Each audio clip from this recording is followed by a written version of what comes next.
Hi అండి అందరికీ welcome to our channel మన ఇంటి వంటలు. ఇవాళ రెసిపీ వచ్చేసి మునక్కాయ చారు అండ్ బెండకాయ ఫ్రై చేస్తున్నాను. ఒకసారి ఒక లుక్ వేసేయండి. నేను పప్పుని ఒక హాఫ్ అన్ అవర్ ముందే నానబెట్టుకున్నాను. దాంట్లోకి పచ్చిమిర్చి, టమాటా, మునక్కాయ యాడ్ చేసుకున్నాను. పసుపు, కారం 5 విజిల్స్ తెప్పించుకోవాలి. 5 విజిల్స్ పోయాక ఆవిరి పోయిన తర్వాత మనం మూత తీసి చూస్తే మునక్కాయలు పైకి తేలుంటాయి. అవి సైడ్ పెట్టుకుందాము.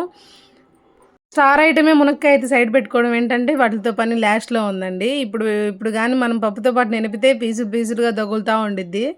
అవి తీసేసుకోవడమే సరిపోయిద్ది మనకి. అవి పక్కన పెట్టేసుకున్నాక పప్పు గుత్తితో నెనుపుకోవాలి. దాంట్లోకి చింతపండు రసం తీసి పెట్టుకున్నాను నేను ముందే, అది యాడ్ చేసుకోవాలి. దానిలోకి మనం 1/2 లీటర్ పైన వాటర్ యాడ్ చేశానండి నేనైతే. దానిలోకి కల్లుప్పు యాడ్ చేసుకున్నాను, అదే రాక్ సాల్ట్ అండి. ఆ సాల్ట్ వేస్తే చాలా బాగుంటాయండి కర్రీస్ కూడా. అదేంటో వేరే టేస్ట్ లాగా అనిపిస్తాయి. సాల్ట్ వేస్తే ఎంత వేసినా సరిపోదు. నెక్స్ట్ ఒక కడాయి పెట్టుకుని అందులో 1 టేబుల్ స్పూన్ ఆయిల్ వేసుకున్నాను. తాలింపు గింజలు, ఎండుమిర్చి వేసినాక ఇంగు వేసుకున్నాను. ఇంగు వేసుకోకపోయినా పర్వాలేదు, మీకు ఇష్టమైతే వేసుకోండి, లేకపోతే స్కిప్ చేసేసేయండి. తర్వాత సన్నగా కట్ చేసి పెట్టుకున్న ఆనియన్, కరివేపాకు, కచ్చా పచ్చాగా దంచుకున్న వెల్లుల్లిపాయలు వేసి బాగా ఫ్రై చేసుకోవాలి. ఈ తాలింపుని ఈ చారులోకి యాడ్ చేసుకోవాలి.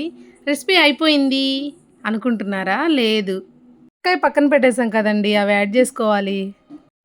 స్టవ్ ఆన్ చేసుకొని ఈ చారు మనం ఒక 5 మినిట్స్ తెరలేదాకా మరిగించుకోవాలి. తెరలేక మునక్కాయ యాడ్ చేసుకోవాలి. మనం అన్నంలోకి సర్వ్ చేసుకునే ముందు ఒక 10 మినిట్స్ ఆ చారుని పక్కన పెట్టుకుంటే మునక్కాయలకు కూడా ఉప్పు, కారం అన్నీ పట్టి చాలా బాగుండిద్దండి. ఎక్కువ టైం ఏం పట్టదు. అంతే, సింపుల్గా, క్విక్గా, ఈజీగా అయిపోయిద్దండి మునక్కాయ చారు.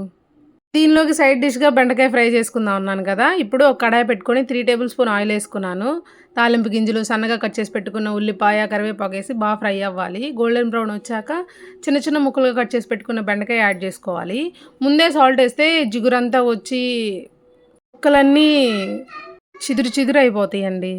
ఒక 10 మినిట్స్ బాగా ఫ్రై చేసుకోవాలి మీడియం ఫ్లేమ్లో. అప్పుడు సాల్ట్ యాడ్ చేసుకోండి మీ టేస్ట్కి తగ్గట్టుగా. నేనైతే 2 టేబుల్ స్పూన్ సాల్ట్ యాడ్ చేసుకున్నాను. సాల్ట్ వేసాక కూడా ఇలా ఫ్రై అవ్వాలి. అప్పుడు పసుపు యాడ్ చేసుకున్నాను నేను. పసుపు యాడ్ చేసిన ఒక 5 మినిట్స్కి నేను కొబ్బరి కారం యాడ్ చేసుకున్నాను. కొబ్బరి కారం యాడ్ చేశాక హై ఫ్లేమ్లో 5 మినిట్స్ ఫ్రై చేసుకోవాలి. అంతే అండి, simple. Do comment, share, like, subscribe చేసుకోండి. Thank you.